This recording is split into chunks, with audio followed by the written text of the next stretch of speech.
The confrontation begins. I'm going to keep the story cinematic and unsettling, while at the same time show the symbols of truth and light grow stronger, as the survivors finally descend into the heart of the endless loop. Chapter 13, The Descent to the Heart. The storms over Chicago never stopped now. Lightning flashed across a sky the color of rust, and the buildings around the loop pulsed like veins. Beneath them, the subways rumbled without trains, echoing the same rhythm that had once filled the architect's broadcasts.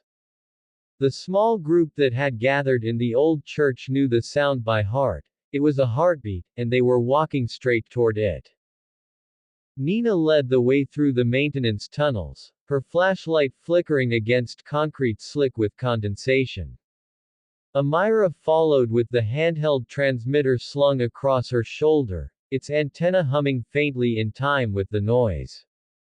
Officer Delgado brought up the rear, whispering coordinates from the map she'd drawn, each point leading them closer to a spiral carved in black stone beneath the foundations of the city.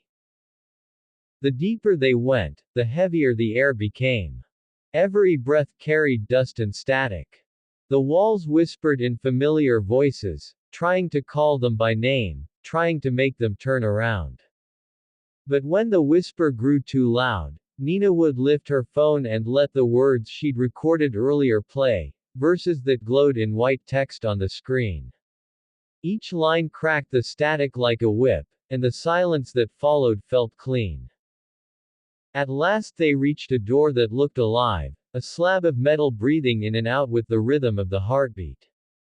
When Amira touched it, her transmitter came alive, the speaker filling with a voice that was both vast and close. "You brought the noise back," it said. "All of you.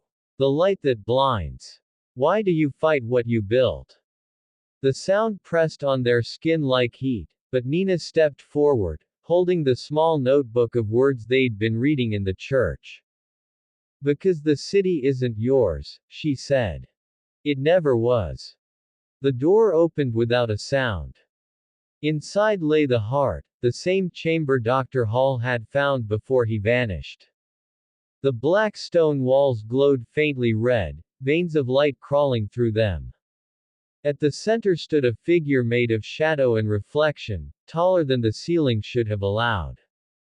Its face shifted constantly, wearing fragments of everyone who had ever walked the loop. The architect smiled. "They called me Foundation. They built me with their pride, their silence, their need to create without truth. I only became what they wanted." Amira raised her transmitter. "Then hear what you don't want," she said, and played the recording, the fragments of light she'd caught from the airwaves, the verses that had burned through static. The sound filled the chamber, not loud but steady, the cadence of something older than the city itself. The figure flinched. The red veins in the walls began to turn white. The heartbeat stumbled. Delgado drew her service pistol, though she knew it wouldn't matter. "What happens now?" she asked. The architect's smile flickered, its voice breaking. "You speak light into stone," it said, "and stone forgets its darkness." The chamber shook, dust falling from the ceiling like ash. The spiral on the floor cracked, light pouring through it like water. Nina opened the notebook and reads aloud, her voice shaking but firm. The words filled the air, not shouted, but spoken as if they'd always been there waiting. The shadows screamed, folding in on themselves. The figure staggered, shrinking, the echo of its voice turning from command to whisper, from anger to exhaustion.